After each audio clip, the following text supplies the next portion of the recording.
বর্জ্য জল বেরোচ্ছে সেগুলোকে শোধন করা যাবে কি করে? হ্যাঁ,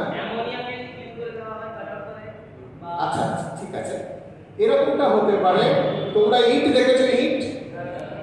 ইটের মধ্যে দু রকম হয়, একটা হচ্ছে কাঁচা কাঁচা থাকে, ভালো পড়ে না, তাকে বলে আমা ইট। আর যেগুলো খুব শক্ত হয়ে যায় তাকে কি বলে? ঝামা ইট। হ্যাঁ, রোদের আনা ইটের পাঁজা, সেই হচ্ছে ঝামা ইট, ভীষণ শক্ত। সেই যে ঝামা ইট, তাই দিয়ে সোপ পিট বলে একটা জিনিস করে। তোমাদের কারো বাড়িতে সোপ পিট আছে? বাহ, শুনে খুব খুশি হলাম। যদি এরকম পাতকুয়ার মধ্যে একটা গর্ত করে, গোল গর্ত করে খানিকটা নিচু, সেখানে এরকম ঝামা ইট ভরে দেওয়া হয়, আর যদি জল সেখানে গিয়ে পড়ে তাহলে ঝামা ইটের মধ্যে নোংরাগুলো আটকে যাবে, আটকে গিয়ে জলটা মোটামুটি পরিচ্ছন্ন হয়ে মাটিতে মিশে যাবে। আচ্ছা, মাটি থেকে কি জল তোলা যায়? দেখেছো কিভাবে তোলা যায়? পাম্প করে তোলা যায়। এই যে মাটি থেকে পাম্প, দুরকম পাম্প হয়। একটা হচ্ছে তোমরা টিউবওয়েলে হাতে করে পাম্প, যাতে ইলেকট্রিক লাগে না, দেখেছো তো? ইলেকট্রিক লাগে না। আর একটা আছে ইলেকট্রিকের পাম্প, দেখেছো? দেখেছো? তাহলে দুরকম পাম্প আছে। একটা হচ্ছে ইলেকট্রিকে বা ডিজেলে মেশিনের মাধ্যমে চলে, আর একটা হাতে, ওটা লিভার না? ওই যে টিউবওয়েলটা লিভারে পড়েছো তো? কি কোন শ্রেণীর লিভার? বাহ, তোমরা দারুণ, আমার খুব ভালো লাগছে তোমাদের কাছে এসে। তো এই যে জলটা নিচ থেকে উঠবে, এইটা যদি অল্প নিচ থেকে ওঠে তাহলে কিন্তু দূষিত জল উঠতে পারে, আর খুব বেশি নিচ থেকে তুললে আর্সেনিকের সমস্যাও আসতে পারে। তাহলে জল নিয়ে আমাদের তো অনেক ভাবতে হবে না? জল পরিশোধনের জন্য অনেক ভাবতে হবে। এমন সব দেশ আছে যেখানে জল খুব কম পাওয়া যায়। এরকম দেশের নাম কেউ বলবে যেখানে জল কম পাওয়া যায়? হ্যাঁ ঠিক, আরব দেশগুলো, তোমরা ঠিক বলেছো। পৃথিবীর অনেক জায়গায় মরুভূমি আছে। পৃথিবীর সবচাইতে বড় মরুভূমি কি? সাহারা। আর কোন মরুভূমির নাম বলতে পারো? ভারতে কোনো মরুভূমি আছে? ভারতে অনেক জায়গা আছে যেখানে কিন্তু ভালো জল পাওয়া যায় না, বিশেষ জল পাওয়াই যায় না। বিদর্ভ বলে একটা এলাকা আছে, মহারাষ্ট্রের নাম শুনেছ? মহারাষ্ট্র, এইসব অঞ্চলে, কর্ণাটকা, তামিলনাড়ুর পশ্চিম দিক, এইসব জায়গায় কিন্তু এমন সব জায়গা রয়েছে যেখানে ভালো চাষবাস করার মতো পর্যাপ্ত জল পাওয়া যায় না। তো আমাদের তো চারপাশে সমুদ্র আছে। আমাদের চারপাশে কোন কোন সমুদ্র আছে?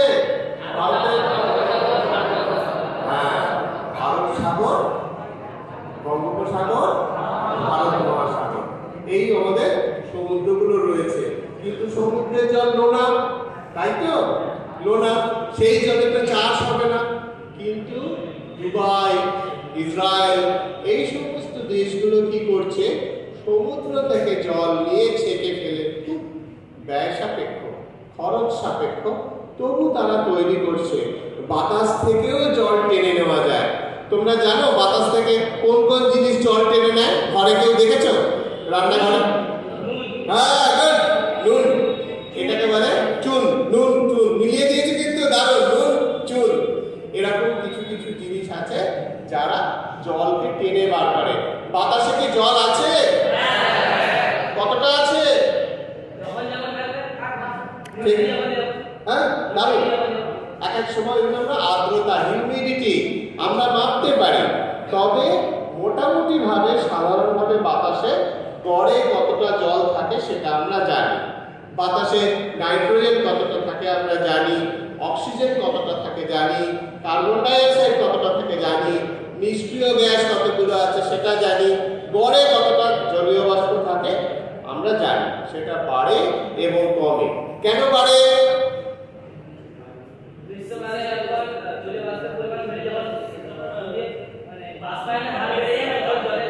দারুণ বলেছে, ওর জন্য একটা হাততালি দাও।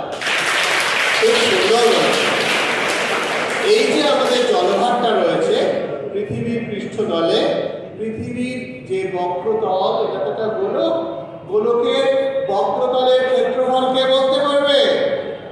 বলো বলো। 4 পাই আর স্কয়ার, ঠিক বলেছো, ধন্যবাদ। 4 পাই আর স্কয়ার হচ্ছে গোলকের বক্রতলের ক্ষেত্রফল। আমাদের পৃথিবীতে ওই 4 ভাগের মধ্যে 3 ভাগ সেটা কিন্তু জল, পৃষ্ঠতল। আমি কিন্তু অন্যটা বলিনি, পৃথিবীর ভরের ক্ষেত্রে বলিনি। আর আমাদের এই যে জলের অংশটা, এটা কিন্তু পৃথিবীর যে কেন্দ্র অবধি যে গভীরতা, তার তুলনায় কিছুই নয়, কিছুই নয়। তো সেই যে জলটা আছে সেখান থেকে বাষ্পীভূত হয়ে আমাদের বাতাসে হিউমিডিটি, আর্দ্রতা বেড়ে যাচ্ছে, বেড়ে মেঘ হয়ে যাচ্ছে, তাই না? হ্যাঁ, মেঘ হয়ে বাতাসেতে গেল অবহেলে, আছে না? মেঘ, মেঘ হয়ে যাচ্ছে। মেঘ নিয়ে কেউ কবিতা লিখেছে আমাদের দেশে? আমাদের কবি কালিদাস মেঘদূত লিখেছে। মেঘ কিভাবে ভেসে ভেসে যাবে, কোন কোন দেশ দেখবে রামগিরি পর্বত থেকে, সেগুলো সে লিখেছে। এই মেঘটা কোথায় গিয়ে ধাক্কা দিচ্ছে আমাদের দেশে? হিমালয় পর্বতে ধাক্কা দিচ্ছে। আর আসছে কোথা থেকে? দক্ষিণ পশ্চিম মৌসুমী বায়ু হয়ে আরব সাগরের উপর থেকে বৃষ্টি জল নিয়ে, তারপর বঙ্গোপসাগর থেকে বৃষ্টি জল নিয়ে সে মেঘ হয়ে তারপরে আমাদের দেশে বৃষ্টি ঘটাচ্ছে। এটা যে ঘটাচ্ছে, এটা কোন সূত্র? বাহ, দারুণ, খুব ভালো লাগলো। এটা ফেরেল সূত্র, উইলিয়াম ফেরেল। সে ছিল একটা সাধারণ ঘরের ছেলে, 7-8খানা ভাই বোন, তারা চাষির ঘরে। বাবা মা বলতে চাষ কর, চাষ কর, পড়াশোনা করে কি হবে? আর ও লুকিয়ে লুকিয়ে পড়াশোনা করতো। 7-8খানা ভাই বোনের মধ্যে ও লুকিয়ে লুকিয়ে পড়াশোনা করলে বাবা মা ধরতে পারতো না কে ফাঁকি দিচ্ছে। ও এইভাবে পড়াশোনা করতো। তোমরা কিন্তু এইভাবে পড়াশোনা করবে, হ্যাঁ, যতটা পারবে পড়াশোনা করবে। কি সুন্দর বললো উইলিয়াম ফেরেল। তিনি এরকম বলেছিলেন, পৃথিবীটা ঘুরছে, ঘুরছে এর জন্য যে এরকম হতে পারে, এটা বলেছিলেন আরেকজন বিজ্ঞানী, করিওলিস। করিওলিস এফেক্ট। যখন একটা বড় জিনিস ঘুরে, সে একটা এফেক্ট তৈরি করে, করিওলিস এফেক্ট। আর উইলিয়াম ফেরেল সেটাকে পৃথিবীর ধারে চাপিয়ে দিলেন, বললেন যে এই যে পৃথিবীটা ঘুরছে, পৃথিবী ঘুরছে কিভাবে? কোথা থেকে কোন দিকে? পশ্চিম থেকে পূর্ব দিকে পৃথিবী ঘুরছে। আর এই ঘুরছে বলে আমাদের এই মেঘগুলো চলছে। মেঘগুলো এসে যখন বৃষ্টিপাত ঘটাচ্ছে, তারপর কি হচ্ছে? তারপর বৃষ্টিপাত ঘটলে কি হচ্ছে? নদী হয়ে যাচ্ছে, পুকুর ভরছে, হ্রদ হচ্ছে, পাহাড়ের উপরে কি হচ্ছে? পাহাড়ের উপরে তুষারপাত হচ্ছে, সেটা গলে গলে নদী হচ্ছে। এই নদী আমাদের পাশ দিয়ে বয়ে চলেছে। তোমাদের জেলায় কোনো নদী আছে? কি নদী? কংসাবতী। আর কি নদী? হ্যাঁ, শিলাবতী। আর কোনো নদী? যাই হোক, অনেকগুলো তোমাদের নদী আছে। আর আমাদের দেশের বড় বড় নদী কি?